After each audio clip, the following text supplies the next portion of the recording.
over on this side, because otherwise I can't. If you. Right. Okay. Okay, here we go, ladies.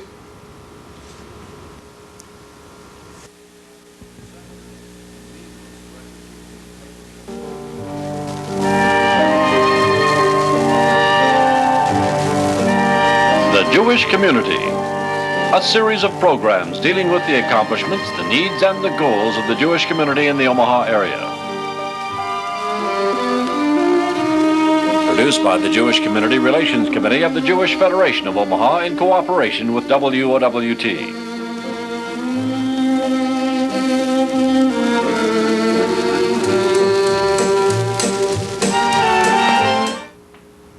Hello, I'm Cookie Hoberman, and with me today is a special friend, special guest, Evvie Rice. And I'm going to give a little bit of background, if you will allow me, Evvie, because we are good friends, and I, in some ways, was fairly presumptuous to ask you to share your story. You have cancer, and before I asked you to come on the show and share your story, I was a little bit nervous, and I thought, well, maybe I didn't have the right to ask you.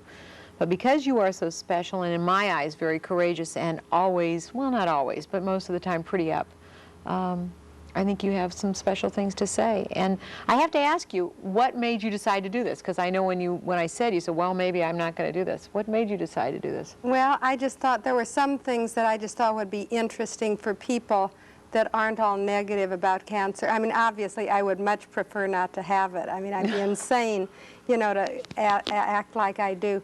But there are just some things that I think are worth getting out to the public. Good. Go back a little bit, because your first bout with cancer started when? In 1981, it's really quite interesting. Number one, yes, in 1981, I was working, I was going to UNO, playing tennis, the picture of health, and one day I couldn't see the tennis ball perfectly, and so I decided to go to an eye doctor. And I mean, everything happened from that moment on. I found I couldn't see out of one eye, and I had a gigantic cancerous tumor, melanoma, in my right eye. And it was really, every doctor in Omaha rightfully said, because that had been the treatment prior to this time, that the eye needed to be removed, which was just a terrible shock. I'd had 20/20 vision all my life. And so, you know, I'd never even thought about an eye problem other than needing to get glasses. And that was the, you know, they just said, this is what you should do. The eye yes, just there was comes just out. no That's choice. I mean, they all said, and I bless Omaha doctors for that, they were all very interested in checking around the country to see if there was anyone who was doing whether experimental or any other kind of treatment for it. And I was very fortunate at that time. A doctor from Johns Hopkins happened to be in Omaha and knew of this one doctor who was doing this very revolutionary treatment on eye cancer. And without making the story too long, it's just so exciting what occurred. I went to Philadelphia to Wills Eye Hospital to a Dr. Jerry Shields, and instead of removing the eye, which I just would like anyone that's watching this that has any eye problem, that's a tumor, to know that there is an alternative to eye removal. This can't always be done what was done for me. But anyway, it's fantastic what they do. It's a cobalt plaque treatment that in surgery they put into the eye, and a certain number of days later, like 14 days later, you're in isolation and they remove it. And that caused the tumor to shrink tremendously. By cobalt, you're talking about radiation? Radiation, cobalt, yes. In the room, I mean, nobody could be in the room over like 5 minutes an hour. I mean, it was an interesting experience. Did you feel like a test tube baby or something? No, like I felt wonderful, because I had thought everything, it's crazy. If things are bad enough, and then something like not removing the eye comes up. I mean, this was already fantastic news, you know, so I was very up and excited about that. In fact, the doctor didn't think mine would work because my tumor was so large. He said it's very iffy, if it will. I promised him it would work. I do have a very good attitude, usually, about being optimistic. And anyway, to make a long story short, over the years the tumor has shrunk and is quite under control. I've had cataract surgery and glaucoma because the doctor had told me those would occur. That goes along with the territory. Yes, but compared to the tumor. removal of the eye. Yeah, or the eye removal. Yeah, it's fantastic because even if the treatment hadn't worked, is one of the points I want to make, even if it hadn't worked, the spread of cancer would have been less for me because of having this cobalt treatment. Right. And at the time, you said you told me that you were the 50th person? Between the 50th and the 60th person. So we all have to know that there are experimental things going on every minute and not to necessarily shy away from them because they are. Now, like 6 years later, now it's coming out in books and literature, so the doctors, for a long time when I was there, I was reading literature that the ophthalmologists all over the United States knew nothing about, because they have to test for about 10 years, you know, before they can really publish anything. But now they're doing it at other hospitals too, but this one is where it started, and it's a wonderful hospital. Okay, so is anything being done in Omaha, do you know? I really don't know. I know everyone's aware of it. I don't know if they're actually doing it or not. But they would have to go out of the city, probably. I don't really know. Okay. There are some doctors who have talked about doing it here, whether they got the equipment. It's it's a riot. I mean, this is about the size of a dime, but it is very costly. They rent this from a university, this cobalt plaque, because you know, then they take it back out. And it's a fascinating, it's very revolutionary, very fascinating. Anyway, I wanted to mention that's precisely because everyone should know they just have an alternative to eye removal if it's the certain kind of tumor. Okay. You said that there was, is there some place to send information or ask for information? And there's a post office box that we'll put on the if screen. anyone wants any further information on the eye situation or problem, I'd be happy to answer anything. Okay. So now you've had step one with cancer in the eye, and everything's going along well in 6 years and whatever, and you're feeling real good about things and positive. You said you had a setback in 83. I did. In 80, I think it was in 85, Okay. they found another tiny tumor in the eye, and I went back to Wills Eye Hospital, and they gave me another, did the same thing but for a shorter period, and it just went away perfectly. I mean, there was no problem at all. And it continues to be. I mean, you know, I have dry eye and the things that people complain about, but nothing of any seriousness. Yeah, no life and death threat. Right. And so you're feeling really good and optimistic. And obviously it's easy to see that you are fairly up person just by the way you talk. Yes. Plus, I'm very lucky. I have to knock on wood, of course, in that I do have 20/20 vision in my other eye, so it really isn't. And you continued playing other than tennis. for tennis, my tennis game has gone downhill. I'm not sure because of me or. Well, it's good to blame it on yes, your eye. I've got a great excuse. I use Absolutely. it all the time. Sure. Okay. So then what happened? Well, this is really negative, what happened. It's hard to be as good a sport as what just happened recently. I was in the hospital, oddly enough, having eye surgery because my glaucoma is very high. I was having cryotherapy, which is just kind of a freezing of the eye, a very unimportant, I mean a non-serious kind of surgery. And I had been put on a certain medication that made me kind of talk funny. It wasn't amphetamine or anything, but it's just something that often works on eye pressure. Anyway, I was in the hospital and they took me off this medication, and I continued to talk, not as, kind of enunciate as clearly as I usually do. So they did a CAT scan, and unbelievably they found that I have a brain tumor. Which again, when you talk about a shock, I went to the hospital to have an eye treatment. So it's still very hard to believe. This was like 3 weeks ago. One of the things that you told me that I was real surprised about, we talked, previously, is that one cancer has nothing to do with the other. Not at all, which they tell me. I mean, I keep looking for anything that's good, and they say it's good that they're totally unrelated. It's not like one spread to the other at all. It's strictly, they're two separate tumors. Now, I'm fairly naive because my exposure to cancer is rather minimal. I'll have to knock on wood. You can do that. I'll do that too.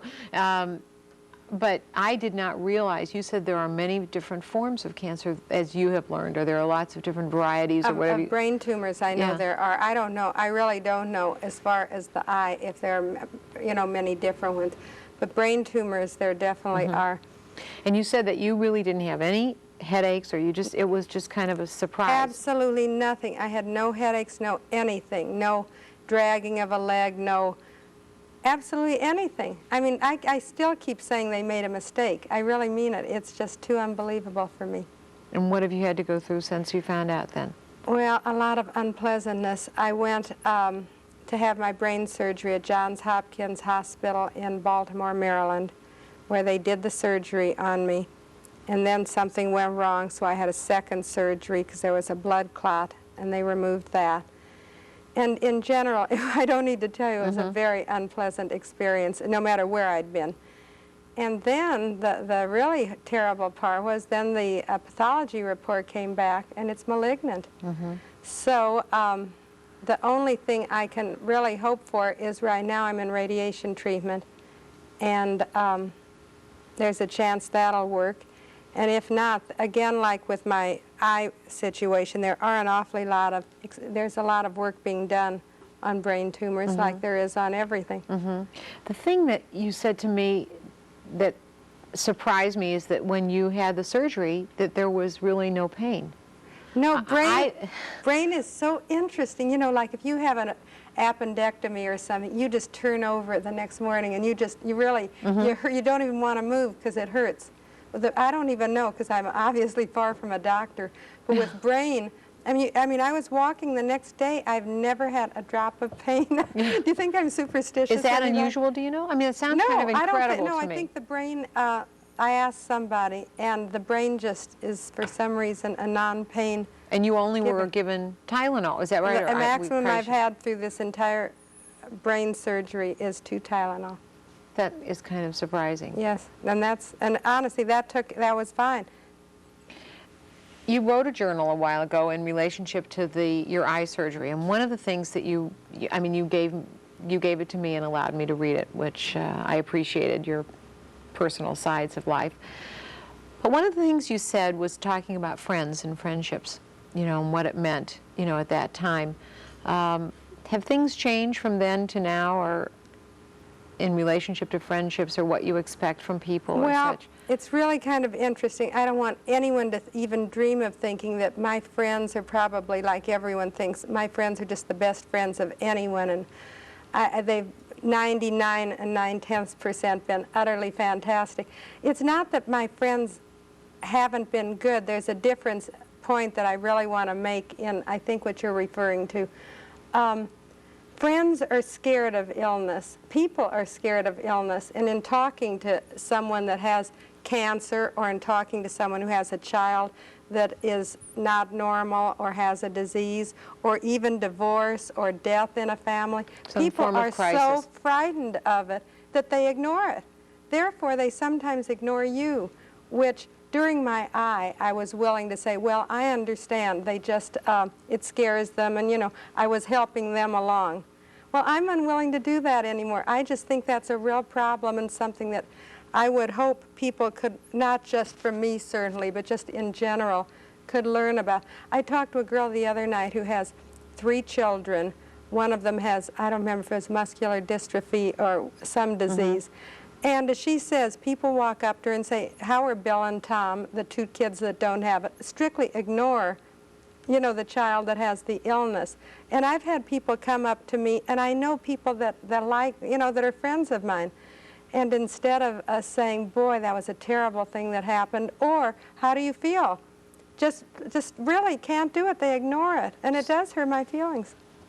Your preference is for them to just be upfront and honest and direct with you. Or just say, I feel terrible that you got sick again. Or, or even how do you feel?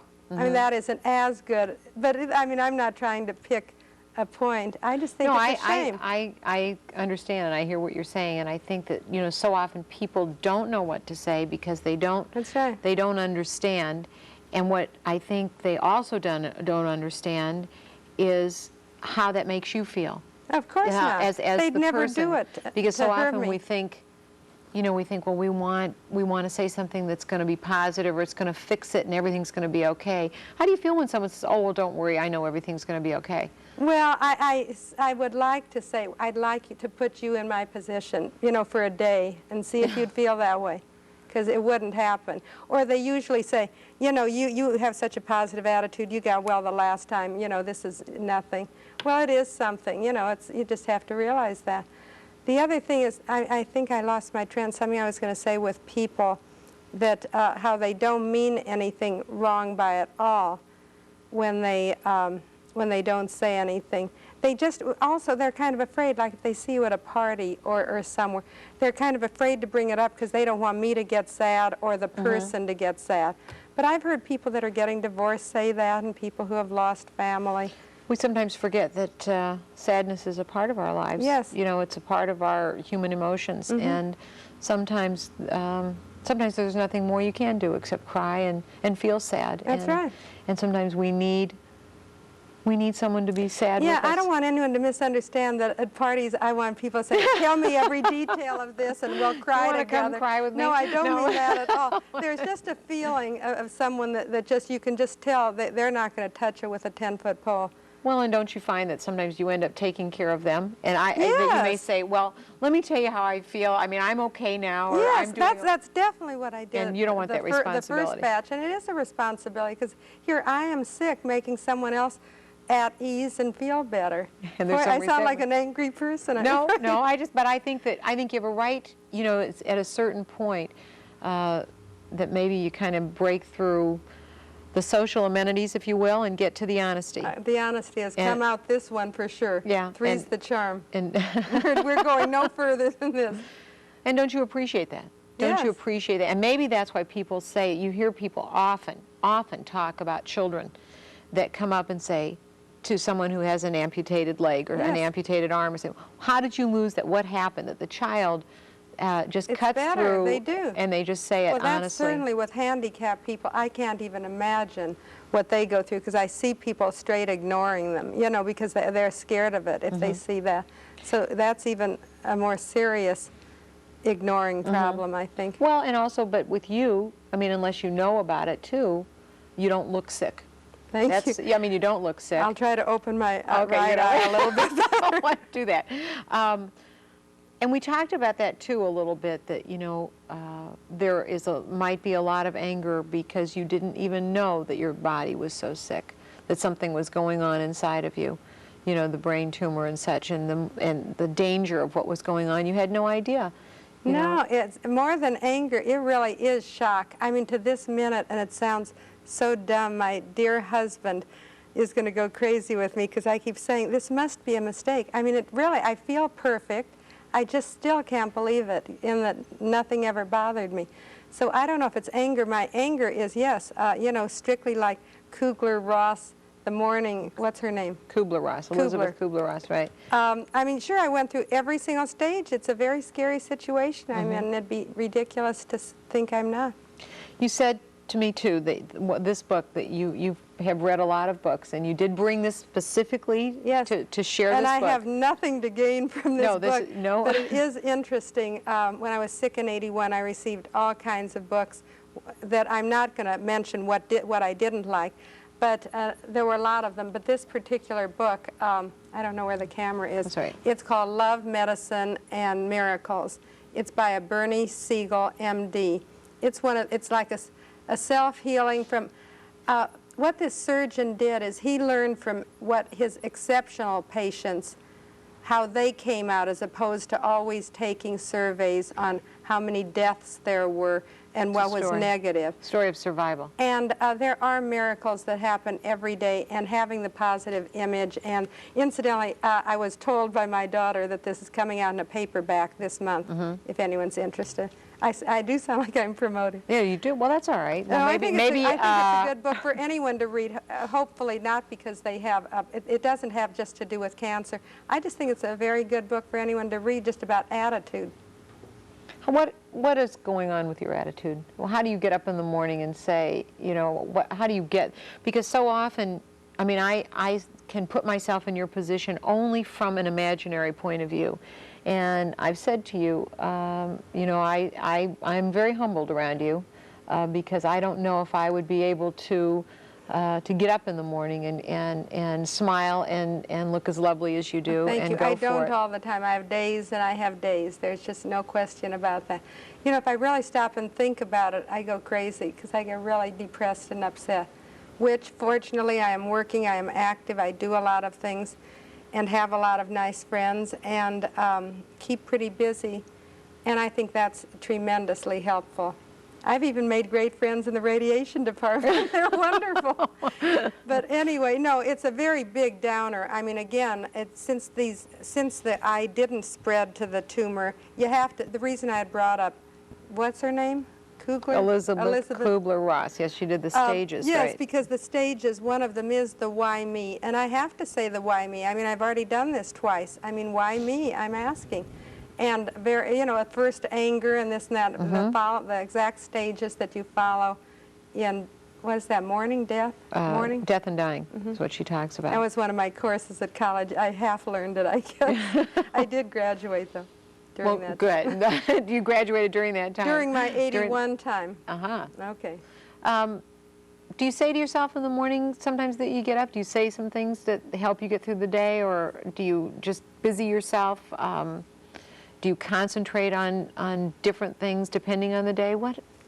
I don't know exactly how to magic answer formulas? that. No, I have no magic formula at all. I usually just get up and I have a million things to do, which and I just do them. And no matter what has happened in my life, that's the only advice I'd ever give anyone. If you keep busy, and if you're interested in what you're busy doing, I don't know how other people are. I can really just turn off my sadness by keeping busy. But it's terrible. I don't want anyone to misunderstand. I mean, it's so scary. It's just terrible. How you did tell me there were some funny things that we've talked about. That there were some humorous things that you talked about. That you went with a friend to a lecture.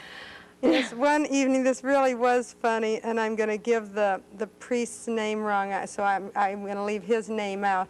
My friend, who also has a different type cancer, called me and asked me if I'd go to some self-healing thing that this, I believe was a Franciscan person was going to give. And I'm sitting there reading the literature, and it had said something like, these prices are incorrect, but something like, for the 3-day session, it was $300. For individual sessions, it's $75. And I said to my friend, listen, you go check that out. I mean, if this is $75, I didn't even want to come anyway. So, you know, please check this out. So she goes and talks to the minister and says, you know, my friend and I, the reason we came, is there a cost to this? And he said, no. And she said, because my friend and I both have cancer. He said, fantastic. What he meant, obviously, was, you know, we can help you in this and that. But I said it's the first time anyone has ever said fantastic when you've had cancer. I must admit it was my most unusual response that I have personally heard. Have you found in relationships with family, and if at any time that if I told you before, you know, if I get off base, you know, or you get uncomfortable, you know, just tell me to back off. No, do a lot of people like to see me cry? Because that's probably the only time, but I'll jump over it fast enough. My family is so wonderful. My husband, Don, and we have 5 children, and I'm saying 5 now because 4 children that I bore and a son-in-law who is one of my children now. And when I think of them, I get real sad, just because I want to be around. Yes, understandably so. And they've been great support to you. Great Amazing. support. Well, do you have any advice in terms of precautions, you know, for people to try and catch it in advance, or do you have any sense of how you might have been more aware? Absolutely none at all. I have always had good health, good nutrition. Truly, I mean, I haven't smoked. I smoked for about a year when I was 20 and quit, you know, long ago. And I know I have absolutely no advice. I mean, obviously you should have good nutrition and not smoke and all this. But I was doing all those and still got it, so therefore it's kind of scary for people. That's the other thing. It was very scary for people when they heard that my brain wasn't connected to the eye, because people kind of like to feel a little safer themselves by saying, well, you know, with Evvie, you know how it is. She already had cancer and it just spread somewhere else now. That same thing happened when I had my eye cancer. I had been to the eye doctor 1 month prior to the time they found the tumor. People were very upset about that because they wanted, when people said, well, when had you been to the doctor? They really wanted me to say, oh, I haven't been to the doctor for 5 years, because it would have made them feel safer, if you know what I mean. Of course I do. Because I hadn't done anything wrong, you know. And that's scary. It is. That is scary. So it scares other people. But it's really my problem, so I can't worry about them. Where are you in terms of anticipating your life in the future? Do you allow yourself that freedom? Is that, or do you? I don't know. It's too hard. I mean, I think it would pretty much take a miracle, so I don't know. Do you feel, how do you feel about sharing your story? I feel very comfortable about it. It doesn't embarrass me. I'm not doing it for sympathy if someone asks me why. I'm doing it because you asked me, frankly. You said you liked adventures. Well, I don't like the cancer adventure. I like the TV adventure, let's put it that way. But I don't know. I think what the only thing I could say about anything, and I hope I don't cry now, is you really have to appreciate it when you have it good. To appreciate life. So often we don't. So often we take for granted, you know. Or complain about, I mean, it's embarrassing, the most minute things. Yes. But what I'm hoping for, I want to know, if I find one of my adventures and I go well, do I get to come back and tell my story how I got well? Absolutely. Is that a promise? That is a promise. That's a guarantee. See, I did it only on television so that you all heard her. Absolute guaranteed. I have to thank you for sharing your story. It's a privilege for those of us to know you, that you have allowed us in, and certainly to be able to share with a lot of people. It takes a lot of strength, a lot of guts, and you are a beautiful lady, and Thank you. I can't wish you more than you wish yourself. Thank you. And That's as your the friend, nicest. and You that couldn't is, ask more. and Thank you. more of the same, more of the good stuff. Yeah, Good I'd stuff. like all that. Yeah. I enjoyed being on. As I say, I wish the story had been better or happier. Well, this I'm may coming be back. to I'm be making a continued. comeback. We hope Okay. that to be continued Sounds good to for me. good stuff. Thank you very much. Thank you. Okay.